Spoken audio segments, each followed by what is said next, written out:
Hey guys, and welcome back to another episode of the Sales Entrepreneur Podcast. With me today, we have Cody Veibell.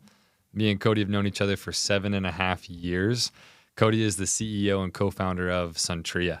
Hey Cody, how's it going? It's going great. Appreciate you letting me come on here. I can't believe it's 7.5 years. I really can't remember a time without Dan in my life, but 7.5 years isn't a long time, but it's a lot has happened in that time. Yeah, I mean, me and you have been through ups and downs and stuck with it together, huh? Oh, yeah. I still remember that time we met at Blue Lemon in Salt Lake City. Funny story. I remember you ordered like the fish tacos and you got double fish. And I literally saw that and I was like, this guy's rolling in it. I was like, this guy's making money. Those were I still chubby in those years? You were still a little chubby back then. I wasn't going to bring that up today. Yeah. You're looking great now, though. Yeah. No, but I mean, we've been through a whole bunch. You've been in the industry now for 22 years, right? In the sales door-to-door industry. And you've been through quite a few companies, right? You've had a lot of titles, right? Currently as CEO and co-founder of Suntria, that's pretty crazy, right? Going from a 22-year career from a door-to-door sales rep all the way until the point where you are running the ship, so to speak. But just out of curiosity, kind of starting from the beginning, I mean, sales in the way that we do it is absolutely, an entrepreneurial venture, so to speak. So I guess when you got started in sales, did you have, examples in your life of people who were kind of their own bosses or entrepreneurs, or how did you kind of gain that spirit? I think it comes from experience a little bit, but also at the time I didn't think about it at all. But my mom has ran a dance studio, teaching girls how to dance, and yeah, I didn't get any of that. I'm definitely not a good dancer, but she's done that for, she's 64. She's done that since straight out of high school. So, oh wow, 46 years or so. Yeah. So pretty incredible, small business, but doesn't bring in a lot of cash, but has had, a giant impact on a lot of people. Yeah. So you saw, I guess while you were growing up, she was running that business and you saw kind of firsthand probably the pains and of doing that, huh? Oh yeah, I remember she would say all the time, like, I'm just gonna shut it down and take this job, somewhere else or whatever. Yeah. But, definitely saw the roller coaster firsthand, but also saw the blessings of, it wasn't a lot of financial blessings from it, but a lot of blessings of, impact on people's lives. Yeah, absolutely. No, that's amazing. I mean, so she had this dance studio, and your dad, I guess, was he an example in any way of? Yeah, so he had tried a bunch of different things, but finally, when I turned 16, he found a business that worked, where he started a machine shop. He was working his full-time job at Lazy Boy, the chair company. Oh. And he was able to get a contract. He was a machinist there. He was able to get a contract from them to, make parts for them. Oh, okay. And so I started doing that with him at 16 years old. And making parts, that sounds kind of like labor. It was really boring. Honestly, I'd sit in a chair, flip a part, hit a pedal, it would stamp it, drill it, and then put it over here. Mm-hmm. Pretty boring. Had a lot of time to think about how I did not want to do that the rest of my life. Yeah. But got a kind of taste of business, and the interesting thing that I think has really impacted me, and you don't know until years go by and you look back like, how did this happen? How did this work out so well? But one of the things was, my dad he's very laid back.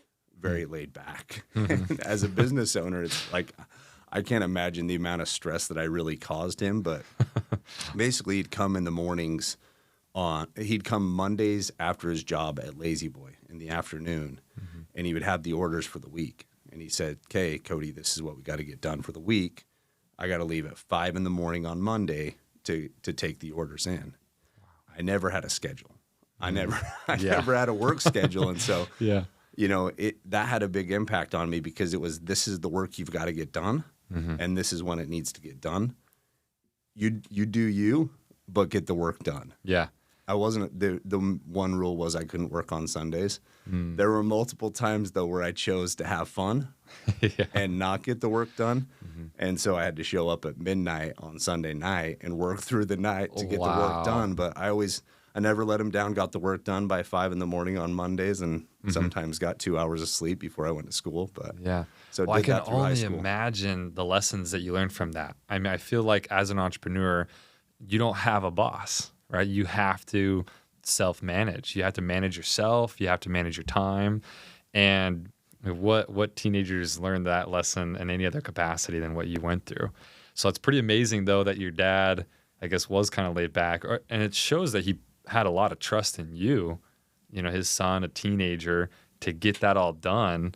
Because, I mean, I don't know if many people would trust a teenager just to get the orders done.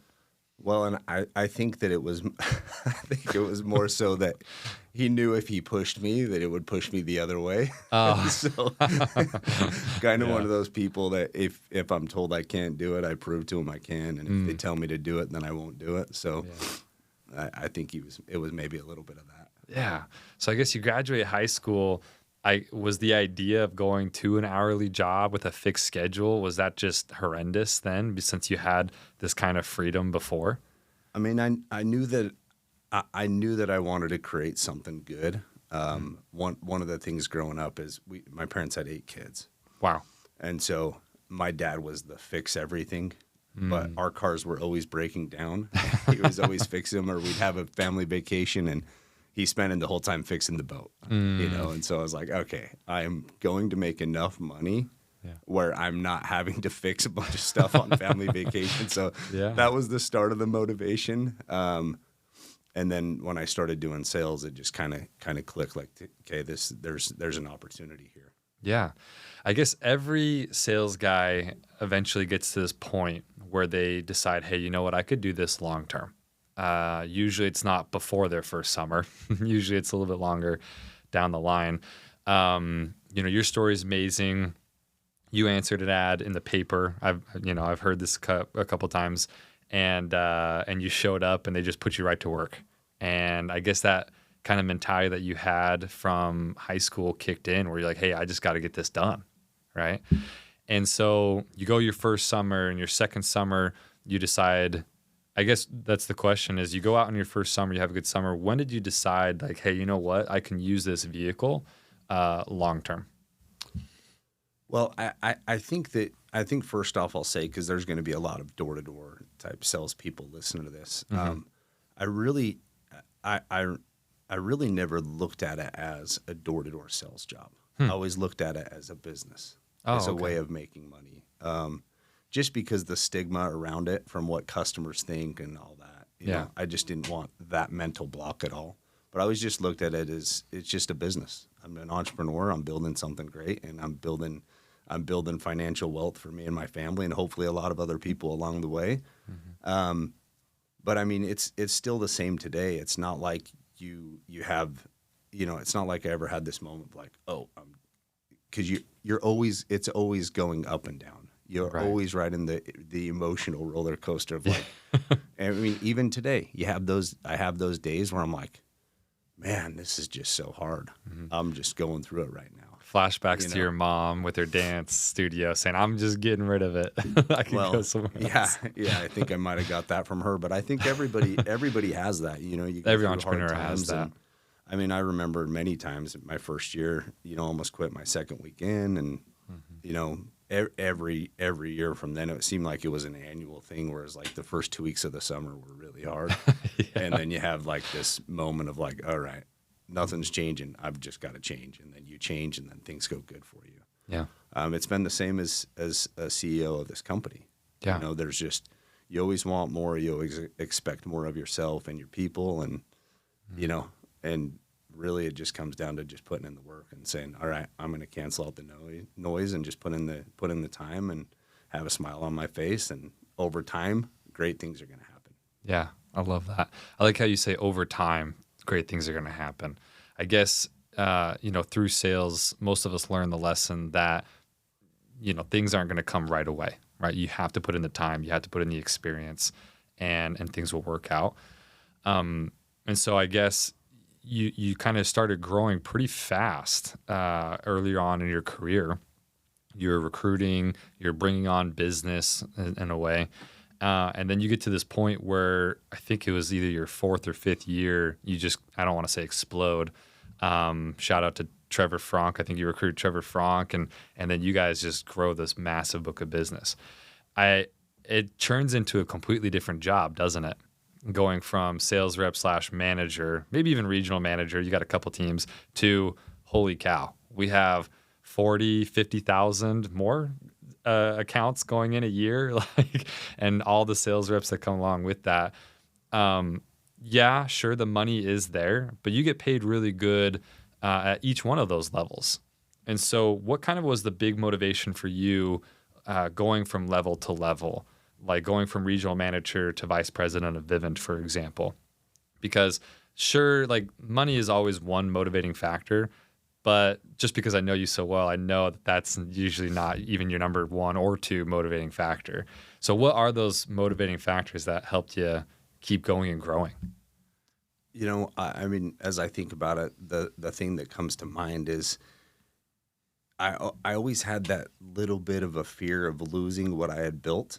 And one way to lose what you build is not provide the value for your people and the growth for your people. And so if your people aren't growing, then they're going to leave. Yeah. You know, eventually they're going to be like, all right, I'm going to search out another opportunity. And so it was really important to me to, you know, I knew to grow myself, I had to grow people.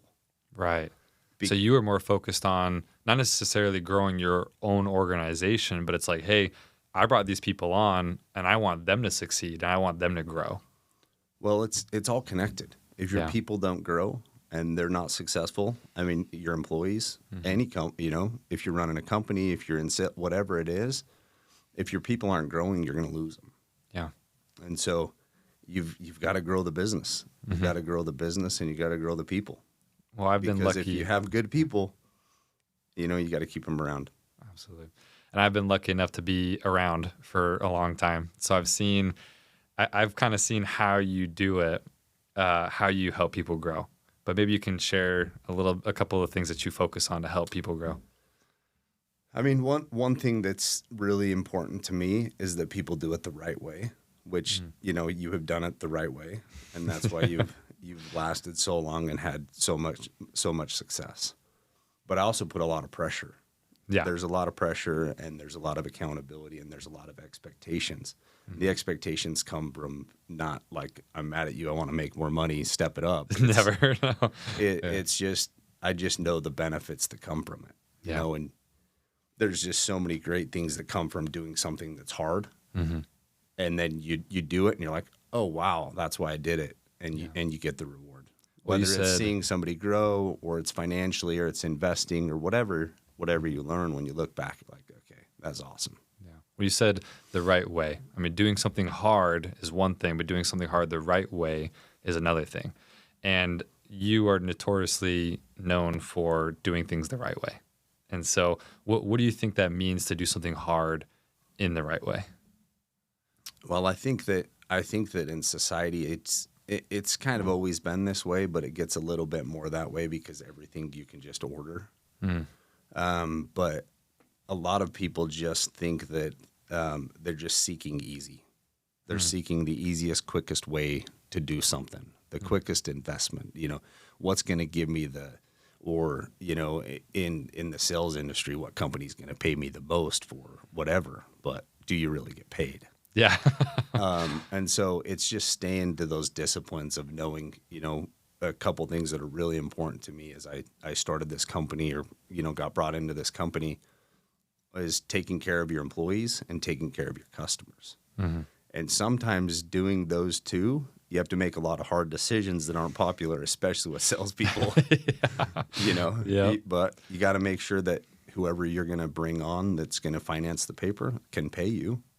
I mean, that's pretty important. So, I mean, you just have to make those tough decisions, but, you know, over time, you know, sometimes it's a year, sometimes it's 6 months. You look back and say, okay, those were good decisions. Yeah. I mean, when tough decisions like that come, they're tough and they're hard for a reason. I mean, there's lots of different opportunities to make the right and wrong decisions.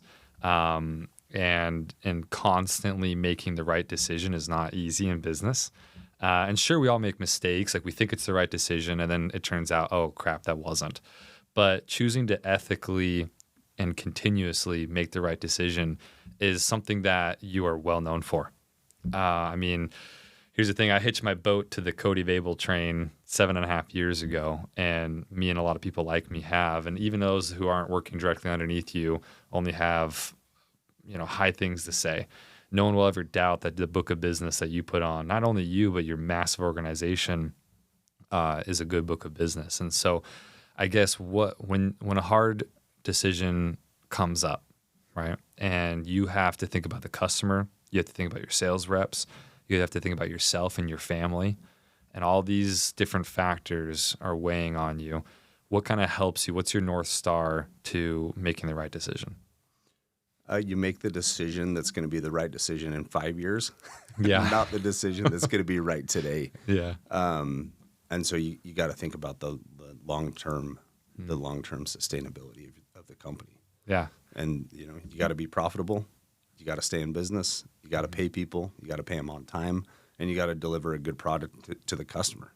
Yeah. And that product, that you have in your mind in 5 years might not be what you're delivering right now, but you're constantly doing things right now so that you can deliver that product, slowly over the next 5 years to that customer. So you have this goal of what you're trying to achieve in 5 years, and you're just making sure that all the steps you're living and making now are leading you towards that goal, right? Exactly. And so as you bring people on, one of the things that I think you're exceptional at are bringing on good talent and also bringing on great partners. And so when you're looking for partners to bring on, and not necessarily recruits too, I mean, now that you're in this new role, you're having to hire employees who are W-2, and you're having to hire people who have no sales background whatsoever. And I know that's a little bit new for you. I mean, you went from, how many years were you at Vivint again? Oh, geez, I was there about 18, 19. No, at Vivint 15, but 19 years in the alarm space. Yeah. So that whole time, I'm sure you didn't have to think too much about, hey, let's hire someone for payroll, or hey, let's hire someone who's really good at HR and culture in the company, right? Well, I guess you had a lot of great cultural focusing on the culture of sales reps, but culture in an entire company is a different story. So as you've been strategically bringing on partners and employees and the different aspects of the company, what are some lessons that you've learned? It's all the same. Really? I feel like it's the same. Okay. I mean, their compensation structure is different, right? But you still, you make promises to them, and you give them standards, and you hold them to them, and then you fulfill. So you basically the same structure. You develop this relationship of trust with your employees. You hold them accountable, and you hold yourself accountable to what you told them when you first brought them on. I mean, I made a lot of promises to people, and we didn't have a good operational structure when I first came, and we had a lot of sales. Yeah. And so I had to go headhunt, and had lots of meetings, and was able to pull in some really talented people with a lot of promises that were made, which put a lot of pressure on me. But I made the promises, so we went and executed, and we fulfilled, and we've built some awesome tech products that have helped them do their job easier, and we've been able to retain some amazing talent that we brought over. And I mean, to be honest, the company was kind of a shit show at first. It was pretty crazy. It's we're thriving, and we're going in the right direction now. And it's kind of the same. It's kind of the same thing as building a company, building a sales organization, building. It doesn't really matter. Yeah. And so I guess you have to paint a vision. I mean, you say you make these promises, but I'm sure you're also kind of painting a picture, giving these people a vision of what they can achieve while they're at the company. And you want to make sure you're never over-promising, but you also want to be enthusiastic about what they can accomplish. How do you feel? What do you feel like is the best ratio of making sure you're not over-promising? I mean, the promises that I made were, hey, this is a mess. Yeah. This is a mess. I need you to come and help me clean it up. And if we do, this is what you get. So, they definitely know they're coming into a mess. Full transparency, right? I think it's better to make it sound more messy than they could ever imagine. Yeah. Because then they come in, they're like, oh, this wasn't as bad as he said. Yeah. Or maybe they're like, yeah, it is a mess, but he told me it was, and we're going to go get it. And he believed that I'm the person that can fix it. So I'm going to go fix it. So I think a lot of it comes down to just really making them feel like they can do it. Yeah. And then giving them the support, that they can, because it's not easy and nothing's built overnight. Right. That's the other problem with a lot of people right now. Everybody expects things, or they look at others and like, oh, but they don't see all of the other crap that they went through to get it. And it takes, if anything that is special takes a while to build. Yeah. It takes a while to build. But the crazy thing is, you look back, 2 years down the road, I'm like, wow, I can't believe what we've accomplished in such a short amount of time, and what everybody here has accomplished in such a short amount of time. And that happens in family. If your focus is on family, it's the same thing. You want it now. You want your kids to behave this way. You want them to be this successful in sports or whatever they're doing. But it takes time. Yeah. It takes systems. It takes processes. It takes love, accountability, all of it. And 2 years later, you're like, wow, I can't believe that they just accomplished what they've accomplished. Yeah. Well, I'm actually really glad you brought up family. And so if you don't mind, one of the things that, I'll be honest, one of the things that sometimes gets me through those tough decisions you're talking about that maybe don't always reflect on the sales guys the best. Or when you come to the sales group, us managers, and you say, hey, I have to ask something kind of hard from you, but, painting the vision of what we can accomplish. One of the things that continuously gives me faith in you, frankly, is your family.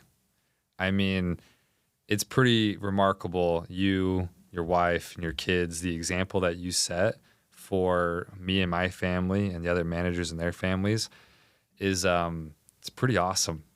Sometimes when it's when we're going through hard times as sales reps, when I can see that Cody is the CEO of this company, he has way more on his plate than I do, and he's taking all this responsibility. He's going through the hard shit, frankly, so that way we can continue to do what we're doing, and that you still are maintaining this relationship with your family. It kind of blows my mind a little bit, but it also makes me feel like, yeah, I'm with the right guy. And so, what lessons have you learned between, doing everything that you do and keeping that family together? Oh man. We've never done it before, right? Yeah. So it's not like you do a business and then you pop into a different business and you've got all these lessons you've learned. Yeah. As a parent, it's like you're just shooting from the hip, Yeah. You're just doing the best you can. But Yeah. at the end of the day, if you show up, that's the most important thing. Yeah.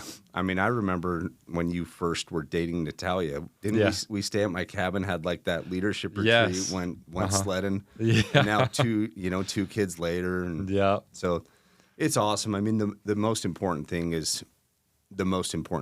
in life is relationships. So if you don't have a family, it's still relationships, whether it's family, friends, business partners, whatever. Those are the most important things. And so you gotta make time for them. Yeah. No amount of money is worth not having solid relationships. Yeah. And I guess as you're going through your business decisions, right, how often does your family and your relationship with your family play into your business decisions? I've just made a commitment. I won't miss anything. Like if it's an important event, I just won't miss it. But honestly, we don't talk about business at all at the house. Like, right. I don't talk about my job with my kids or anything. And it's just trying to develop the stuff that they're working on. But it's crazy that you made this hard-nosed decision, like I'm not going to miss anything, and that means sometimes that it probably puts a lot of stress on you to get things done for the business and the right way, so that way you're there for your family. I guess any lessons that you've learned by putting them first in that aspect? Well, when I took this job, because I live in Utah, headquarters is in Arizona. Yeah. It's just kind of crazy how life kind of works out. I've always wanted to get my pilot's license. And as I saw my career ending at Vivint, the business was kind of at a point where they just really didn't need my position anymore. Yeah. Which, is kind of a little bit of a blow, but you look back and it's just crazy how life works out, because I've never been happier. Right. And, but at the tail end of my career at Vivint, I was like, I'm going to go get my license. I'm going to go get my pilot's license. I'm going to start flying, because whatever I do next, I know I'm going to want to be mobile. I'm going to want so that I can make sure that I don't miss that stuff. Yeah. And so went and knocked it out, and it's the best thing ever. I mean, an hour and 40-minute flight down from, 7-minute drive to the airport from my house, and hour and 40-minute drive to the office, when I'm headed to Arizona. And it's made it so that I've been able to balance things. It's a time machine, and I've been able to balance it pretty easy. Yeah. And we've had awesome family vacations. Yeah. I mean, you just load up the family, like, let's go to here for this weekend. Let's yeah. go. Well, that's pretty interesting about your time when you were kind of exiting Vivint, right? I mean, they just sold again, and you knew that things were being rearranged. I remember there was at least like maybe a year period where we heard rumors that they were changing things, and we didn't know how that was affecting you guys. And so what kind of, during that transition period where you'd been with the company for so long, you'd built a sustainable business, and you kind of felt things changing, what are some more of these decisions that you've made to kind of make sure that you'd be okay? I honestly never was worried about it. I never was worried about it, because in my head I was like, I can always sell something and make a couple million a year. Yeah. So I'll be completely fine. Yeah.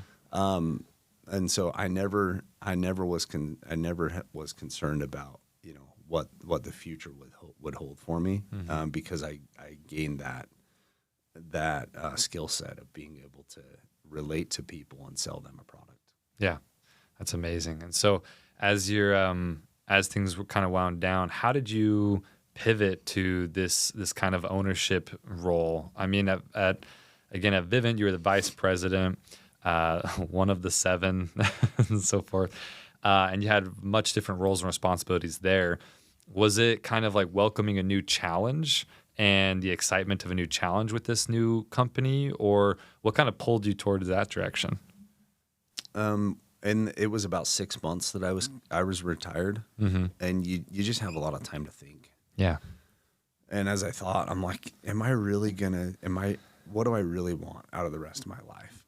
Do I want my kids to see somebody that's busting their butt, or do I want to see my kids see somebody that's playing golf every day or doing, whatever, just self-care, or whatever you want to call it. And I wanted them to see me grind. Wow. So, and then there's just so much to offer the world. So I really missed the relationships with the people that I was working with, and just going through the crappy times together. Yeah. Because we had our ups and downs at Vivint, and I've had my ups and downs here too. But it's just fun. It's just a lot of fun and very rewarding to go through that with people you care about. Yeah. I mean, I can't imagine if you didn't have the downs of being, a co-owner and it was just ups the whole time, then I mean, correct me if I'm wrong, but if it just seems like it's coming too easy and there's no challenge, then I feel like, what's the point?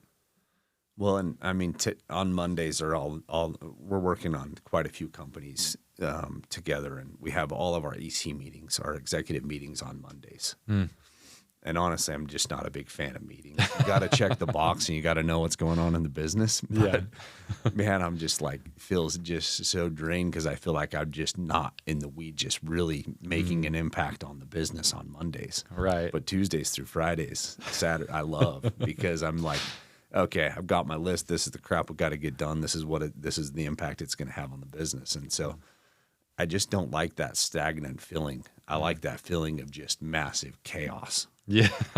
just chaotic growth, and it's a lot more fun. When it's chaos and it's kind of crazy, what are the feelings that you get that the business is moving in the right direction and not the wrong direction? When the chaos starts to die off, you have this point where it's like, oh wow, that's amazing. And then you start getting back into anxious feeling of like, okay, I'm bored again, and you want to go create the chaos again, and you bring stuff on that maybe you weren't ready for, and you just figure it out. Wow, that's amazing. So you're saying you don't mind the phone calls at like 10 p.m. when I call you and I'm like, Cody, I have a problem. I need it fixed now. And not at all. Don't mind them at all. That's good chaos. Okay. The kids are going to bed. You're going to have to wait. But after that, then, I like hearing from you. Yeah, no, that's amazing. Well, one of the biggest things that we've kind of talked about is the relationship aspect of it, relationships in business, relationships in family. What do you think having a partnership lasts a really long time? What are some key aspects of making sure that the relationship is continuously beneficial for both people? I mean, for me, I don't care if someone works with me or not. If we work together, we built a solid relationship, then I want that relationship to continue whatever they do. And at the end of the day, if someone outgrows me and is better and more talented than me, then I did an awesome job as a leader. Yeah. I mean, if I'm keeping everybody below, then that's just not the way that I want to be. And I mean, I remember 2009, I had a team in Philly. We were the top team at Vivint that year. And I mean, I go through the list of people in that office and where they're at today, and there's only 2 of them that are with me now. But it is 20 of the 30 people are crushing it right now. At different companies. Different companies, some in the space, some not in the space, but making very, very, very good money and doing big things with their life. And that's like, I look at that year, that's my most successful year. Wow. I only have 2 people I'm working with right now from that year, but they're all dominating, and I still have an amazing relationship with all of them. Wow. And that was how many years ago? That's 24, so 13, no, I'm bad with math, 15 years ago. That's okay. You don't need to be good at math to be a CEO, right? That's what I've heard. You hire the finance people, they do the math. That's right. But yeah, keeping and cultivating a relationship with, highly successful people over 13 years is amazing. And then you just talked about another one there, like hiring amazing people. I mean, that's got to be, as an entrepreneur, you have to wear so many hats. But you also have to know when it's time to pass up a responsibility to somebody else. I guess what's like a good kind of indication like, oh man, I could do this, but we need to find somebody else? Well, I don't like doing anything that's mundane, so I don't have a problem delegating anything. Yeah. I mean, they say if they can do it 80% as good as you, then have them do it. And so I pass almost everything on because I want my focus to be more on growing the business. So I want my bandwidth free enough to where I can actually think about what's going to accomplish the thing we talked about earlier with taking care of our employees, having an outstanding future for them, and having the best opportunity for our customers. That's amazing. And so as you're going, being a CEO, being a founder, you have to pivot a lot, like we were talking about earlier. And so what I've found that you do exceptionally well is that transparency, keeping everyone kind of in the loop. But I feel like that's not really a commonplace. It's not like a really popular thing to do in business. So what are the benefits that you've seen from just being fully transparent with people and keeping them in the loop like that? And maybe some downsides too.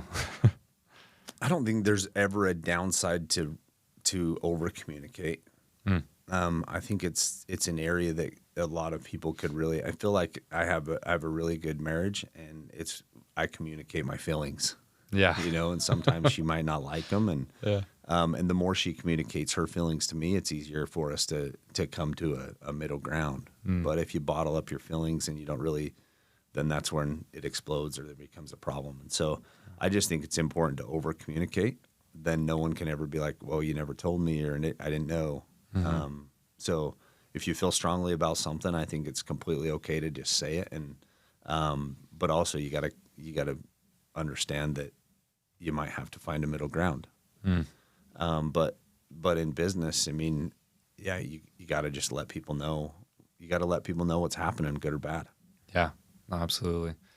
Well, it's crazy. I mean, you talked about all those leaders that you had who have gone on to do amazing things and so forth. And, I feel like in the sales space and even an entrepreneur, just when you're starting a new business, it's so hard to not have that scarcity mindset where you want to keep everybody here. You want to make sure that you're not losing somebody special and that your business is going to go downhill. What's the difference for you that you've seen between having that kind of abundance mindset where, hey, I don't care if you work with me, you can come and go as you need, but just always keeping that good relationship with people? I mean, I just think that the relationships are way more important than my business. And it's all connected. Yeah. If you have that mindset, then people will work with you forever. Yeah. But if you have the mindset of like, I'm going to hold you back, I'm going to keep you from growing, then they're probably going to leave you. Yeah. Or they're here for the wrong reasons. And so I want people to work with me because they want to work with me and they see the benefits for them and their family to do it. And if they see better benefits somewhere else, they should go do it. And if it makes me mad, then prove to them why they shouldn't have left and go build them an empire, and be happy for them if they do. It just doesn't really matter. I try not to put energy into anything that's not really going to help me move forward to what I'm wanting to accomplish. Yeah, absolutely. Just making sure that you always are kind of welcoming the opportunities as they come, right? A person comes into your life, you welcome that opportunity. You grow with them for as long as you can, and then when they're ready to move on, then you both move on in separate ways. But I think also, at least I've seen, you've had many people who have come back and you've realigned, right? So many people who have come back to you or the company and said, hey, let's work together again. And it's because you were okay with having them leave in the first place that they're okay coming back to you as well, right? It's kind of like the harder you hold on, the worse the relationship gets. And so, no, I feel like that's a really good lesson to be learned. Well, honestly, you have so many different things in the fire right now because it's not just Suntria that you're also a co-founder of. It's like 5 companies in one. And so, I mean, have you ever read The Myth of Multitasking? I'm honestly not much of a reader. I know that sounds bad, but I don't have a great attention span. Yeah. So if I'm feeling like, oh, there's an area I'm struggling, I'll start, and then I'm like, all right, got my answer. Yeah. All right, back to work. I think it's okay because I don't know how much of a multitasker you are, but The Myth of Multitasking is an awesome book where it talks about, obviously, that multitasking is kind of a lie. And so it's really challenging, though, because you can't give the same amount of attention equally to different projects. And so I guess, how are you able to grow one company and one kind of sales organization and another company at the same time? You just hire good people. You hire good people. Same thing we talked about earlier. You give them a vision, a plan. You believe in them. You hold them accountable. You have your check-ins, and it just works out. Yeah. So if you ever get to a point where you're kind of like overworked, or maybe you get to the point where like, man, if we want to do this project, you're not necessarily looking inward at, okay, what do I need to do to accomplish that project? It sounds like you kind of look outward. Hey, who do we need to bring on to accomplish this project and get to that next level? Does that sound about right? Yeah. Wow. And so, yeah, that's a very unique way of looking at things. There's only one of you. Yeah. So you're going to get stretched pretty fast. Yeah. If you want to do something great, you have to have a lot of people involved. You know, it's an entire army that does it. It's not just one person. It's not just me. It's everybody. Everybody's putting in their daily inputs every single day to make it happen. Wow. And so, I mean, networking gets thrown around a whole bunch. I don't picture you as the guy that's going to like a networking event per se. Where do you feel like you get this abundance of talent and good people in your life? You just start making phone calls saying, hey, this is what I'm looking for. This is what I need. And, you know, I'm 41, so I've been an entrepreneur since 19. So I got 22 years of relationships where hopefully I haven't burned bridges, but I can reach out to people and they help me out. Wow. That's amazing. So it's kind of like, as you're voicing what you're trying to do and what you're trying to accomplish, you're just kind of putting it out there. And what you found is that people are gravitated towards that. it's almost like you're pulling people to you instead of you going out and trying to find people the opposite way. Yeah, basically my entire leadership team was built on people that knew them, and just like I did in sales. Go have the recruiting dinner and talk about the vision and what's going to be in it for them, and get them on board, and then fulfill on all those promises as they do. Wow. Honestly, I feel like we have so much to learn from the relationships that you've been able to build and the people that you've been able to bring on. As you're kind of going forward, what are some of like the biggest next steps that you're going to be taking? A lot of stuff that we're working on that I'm not going to talk about yet. Okay. But it's even a secret from me. That's awesome. We're building some awesome stuff. I mean, when I came into it, I knew the solar industry. The saying is, "Who sucks the least?" Because, in my opinion, most solar, if not all solar companies, they kind of suck. Like they're just not. They're not doing right by the homeowner. They're not doing right by their employees. There's just a lot. There's a lot of opportunity in the space because it's not going anywhere. But basically, all I can say right now is, how do you build a company where it is a complete no-brainer for someone to do business for us? And that's kind of the conglomerate of companies that we're working on to build together with some awesome technology that really I don't think anybody else is thinking about in our space. So it's going to be awesome. We got to pull it off because I told all you guys that we were going to do it, and and so we don't really have a choice. And hopefully it happens sooner than later. But if it takes 4 or 5 years, no big deal. Yeah. No, I'm going to be with you every step of the way. Yeah, I'm committed to that. So thank you so much for being on. I mean, the relationship aspect of what we have and the business aspect of what we have is just,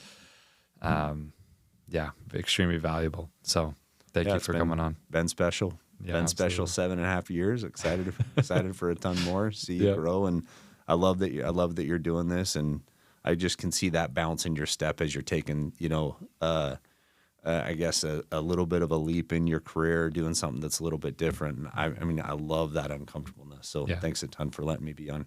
Awesome. Thank you. You bet.